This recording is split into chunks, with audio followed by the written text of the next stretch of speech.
नमस्कार दोस्तों, welcome you to GK tricks. देखिए फ्रेंड्स, इस वीडियो में हम जो रीट का पेपर हुआ है 24 तारीख को, 24 जुलाई को, उसमें जो फर्स्ट शिफ्ट के अंतर्गत जो भी एसएसटी के 60 क्वेश्चन थे, उनमें से जो सेक्शन वीडियो को छोड़ने के बाद में जितने भी क्वेश्चन हैं उन सभी क्वेश्चनों के आंसर मैं आपको इस वीडियो में बताने वाला हूँ। और हमारा सोर्स क्या है, देखिए मैंने इन सभी के आंसर एनसीईआरटी बुक के अंतर्गत देखे हैं। एनसीईआरटी के अकॉर्डिंग ही मैं आपको आंसर बताऊँगा और फाइनली जब भी बोर्ड की आंसर की आएगी उनमें भी आपको यही आंसर देखने को मिलेंगे। तो आप अपना मिलान कर सकते हैं और जो भी आपका स्कोर है वो आप वीडियो के एंड में शेयर करिएगा। तो चलिए शुरुआत करते हैं 91 क्वेश्चन से। यहाँ पर निम्न में से कौन सा अनुच्छेद 51 क में दिए गए मूल कर्तव्यों में शामिल नहीं है।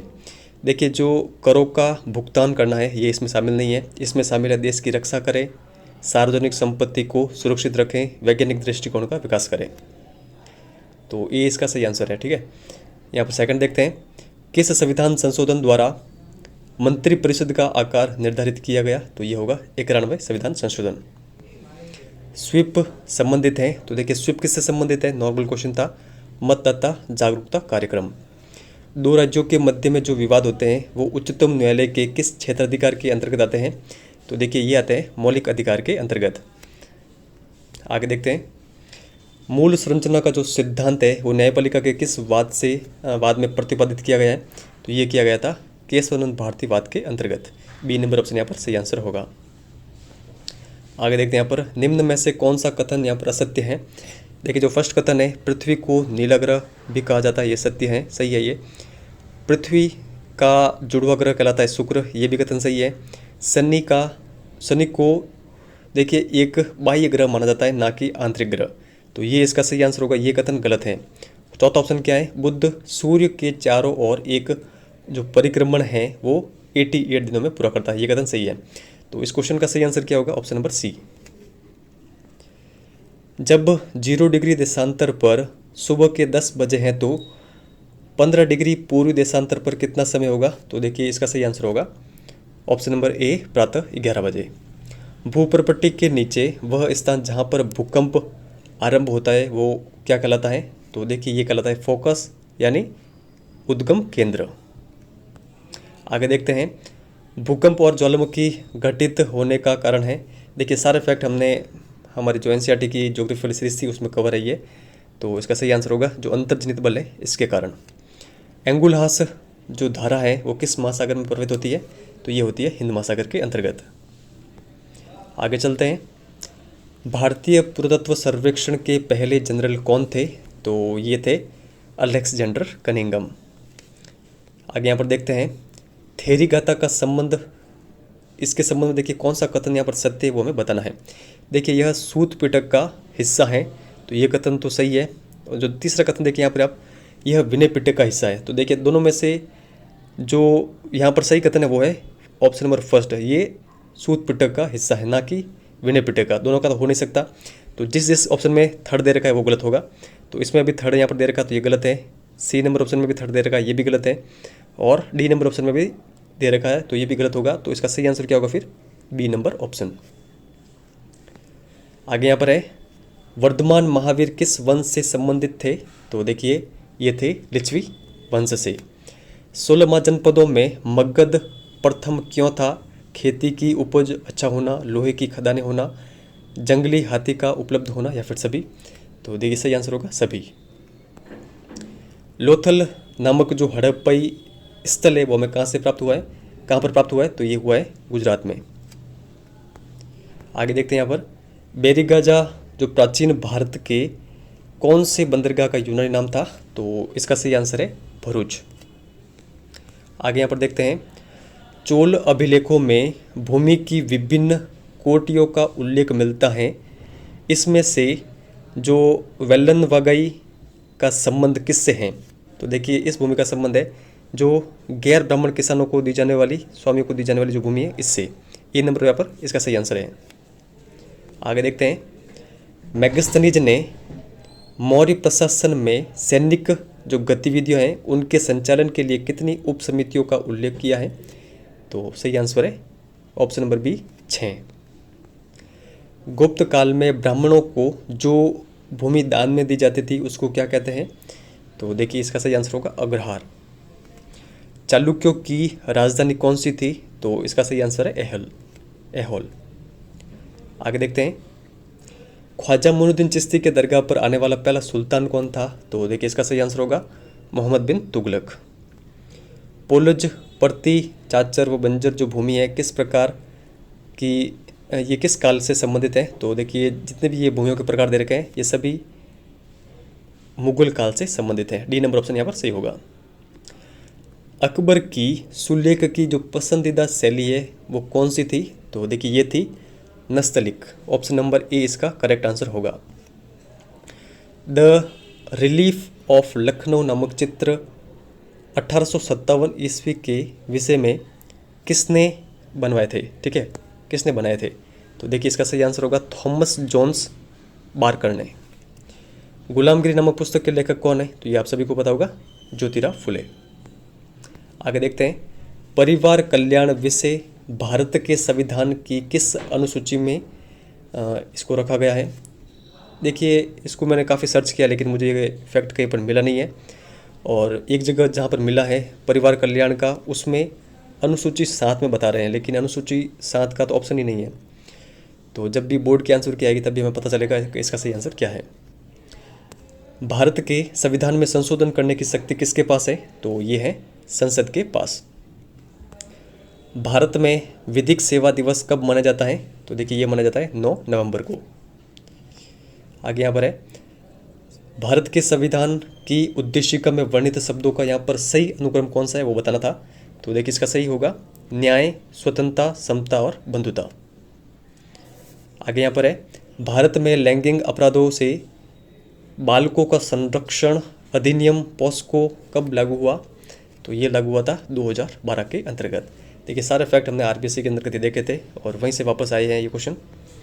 आदिवासियों का कुंभ राजस्थान के कौन से मेले को कहा जाता है? तो बेणेश्वर मेले को कहा जाता है। ये आरबीएससी 10th क्लास की बुक से उठाया गया क्वेश्चन है।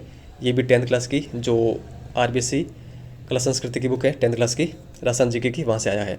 थमनियो, थेड़ियो, आड़, ठुसी ये सभी आभूषण कंठ में पहने जाते हैं। Maharaja school of arts and crafts की स्थापना किस राजस्थानी शासक के द्वारा करवाई गई थी? तो देखिए 1857 ईस्वी के अंतर्गत ये करवाई गई थी सवाई राम सिंह के द्वारा।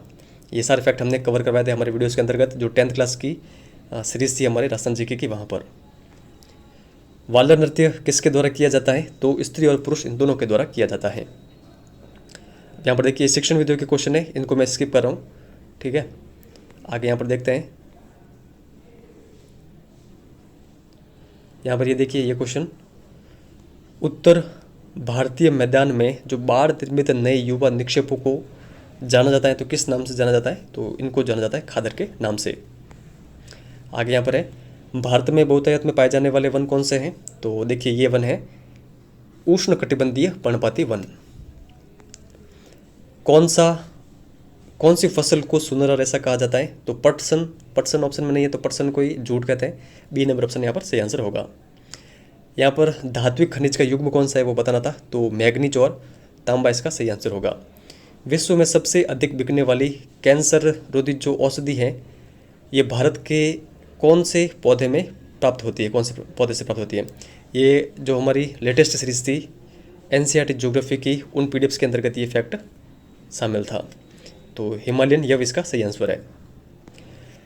राजस्थान के शुष्क व अर्धशुष्क क्षेत्रों में पालर पानी शब्द किसके लिए प्रयुक्त होता है? तो ये वर्षा जल के लिए। राजस्थान के कौन से जिले में भारत का सबसे बड़ा सोलर पार्क स्थापित किया गया है? तो ये किया गया कहाँ पर? भड़ला, जोधपुर के अंतर्गत। आगे यहाँ पर देखते हैं, देखिए कुछ उत्सव दे रखे हैं, उनको उनके जिलों से मिलान करना है। देखिए ऊँट महोत्सव मनाया जाता है कहाँ पर? बीकानेर में। तो फर्स्ट का बी नंबर ऑप्शन कौन सा है? देखिए फर्स्ट का बी नंबर केवल इस ऑप्शन में दे रखा है, यही इसका सही आंसर होगा। फिर मरु उद्यान होगा, मरु उत्सव होगा सॉरी, जैसलमेर, पतंग उत्सव जयपुर, मेवाड़ उत्सव उदयपुर, इसका सही आंसर होगा। तो यहाँ पर इस क्रम में ये दे रखा है सभी, ए नंबर ऑप्शन यहाँ पर सही है। आगे यहाँ पर है, निम्न में से कौन सा कथन असत्य है वो बताना है। जवाहर सागर अभ्यारण्य कोटा बूंदी चित्तौड़गढ़ में ये कथन सही है। केसर बाग जो वन्य जीव अभ्यारण्य है वो धौलपुर में, ये भी कथन सही है। अर्ध उष्ण कटिबंधीय सदाबहार वनों को मानसून वन भी कहते हैं, ये कथन भी सही है। राजस्थान का कल्प वृक्ष खेजड़ी को कहते हैं, ना कि रोहिड़ा को। तो देखिए ये कथन यहाँ पर गलत है। आगे देखते हैं, यहाँ पर कौन सा सही सुमेलित नहीं है वो बताना है। तो देखिए लूणी जोजड़ी सही है, बनास मैनाल सही है, माही बाणगंगा यहाँ पर गलत है, चंबल पार्वती यहाँ पर ये सही युग्म है नदी और उनकी सहायक नदियों के संबंध में। अजमेर के पास स्थित पुष्कर में वरा मंदिर का निर्माण किसने करवाया था? तो देखिए वरा मंदिर का निर्माण करवाया गया था अर्णोराज के द्वारा। और ये 10th क्लास की जो हमारी सीरीज थी उसमें हमने कवर करवाया था। राजस्थान में 1857 की क्रांति के समय सिरोही रियासत का पॉलिटिकल एजेंट कौन था? ये क्वेश्चन 9th क्लास की बुक से आया है, जो RBSC 9th क्लास की राजस्थान जीके की बुक है। JD हॉल इसका सही आंसर होगा, और ये हमने हमारे वीडियो के अंतर्गत भी कवर करवाया था। आगे यहाँ पर देखते हैं, मोतीलाल तेजावत किस गांव के निवासी थे? ये भी 9th क्लास की इसी पुस्तक से, राजस्थान जीके वाली पुस्तक से आया हुआ क्वेश्चन है। कोलियरी गांव जो कि उदयपुर में पड़ता है, वहाँ से इनका संबंध था मोतीलाल तेजावत का, यानी कोलियरी इनका गांव था। आगे यहाँ पर देखते हैं, 1987 में सूर्यमल मिश्रण पुरस्कार जो है वो कन्हैयालाल सेठिया की किस साहित्यिक रचना को दिया गया? तो देखिए इनकी रचना है सबद। हाथलगांव का संबंध राजस्थान के एकीकरण में कौन सी रियासत से जुड़ा था? तो देखिए ये क्वेश्चन भी हमने RBSC की बुकों के अंदर कवर करवाया गया था। जो हमारी लेटेस्ट सीरीज थी स्प्रिंग बोर्ड अकेडमी वाली, उसमें भी मैंने आपको ये बताया था। जो छठा चरण है उसमें सिरोही के साथ में हाथलगांव को राजस्थान के अंतर्गत मिला दिया गया था। और ये अंतिम प्रश्न है, governor general Lord William Bentinck ने किस दुर्ग को दुनिया का दूसरा जिब्राल्टर कहा है? ये क्वेश्चन कहाँ से बना है? और हमने हमारे वीडियो के अंतर्गत सेम यही क्वेश्चन पुटअप किया था, ठीक है। RBSC 10th क्लास की जो राजस्थान जीके की कला संस्कृति वाली बुक है, उसमें जो छठा चैप्टर है स्थापत्य कला वाला, वहाँ से ये क्वेश्चन आया हुआ है। आप हमारे वीडियो को ओपन करके भी देख सकते हैं, वहाँ पर हमने ये क्वेश्चन कवर करवाया था। इसका सही आंसर है तारागढ़ अजमेर को। तो आपका इन प्रश्नों में से कितने क्वेश्चन आपके सही हुए वो आप कमेंट सेक्शन में लिख के जरूर जाइएगा। और जो भी स्टूडेंट 24 तारीख शिफ्ट जो 4th थी अंतिम शिफ्ट, उसमें जो भी स्टूडेंट थे अगर उनको भी उनके पेपर का सॉल्यूशन चाहिए तो आप कमेंट करके बता सकते हैं। और हमेशा मोटिवेट रहिए, ये केवल पात्रता थी, तो आपको केवल पास होना है। आपकी जो मेन तैयारी है और मेन जो संघर्ष है वो अब शुरू होता है, क्योंकि अब आपके सामने 3 ऑप्शन है, आपको कौन सा चुनना है और उसमें आपको सिलेक्शन लेना है। तो उसके लिए आपको जम के तैयारी करनी होगी। तो आप एक बार वापस से जम के लग जाइएगा, आपसे यही मैं आशा करता हूँ। और हमारे इस चैनल के बारे में अधिक से अधिक लोगों को सजेस्ट करिएगा। देखिए काफ़ी अधिक प्रश्न मिले हैं, बताने की आवश्यकता नहीं है। और मुझे काफ़ी अधिक स्टूडेंटों के मैसेज भी आए हैं कि सर आपका मैटर कोचिंग क्लासों सभी कोचिंग क्लासों को फेल कर रहा है, ठीक है। क्योंकि कोचिंग क्लासेस वाले कहाँ से मैटर उठाते हैं उनको ही पता नहीं है। लेकिन जो गवर्नमेंट का मेन सोर्स है वो है RBSC और NCERT की बुक है, और मैंने अपने चैनल पर केवल इन्हीं बुकों के अलावा कोई भी मैटर नहीं पढ़ाया है। तो आप इस चैनल से ज़रूर जुड़िएगा और अधिक से अधिक लोगों को हमारे इस चैनल के बारे में सजेस्ट करिएगा। इस वीडियो में इतना ही है, धन्यवाद।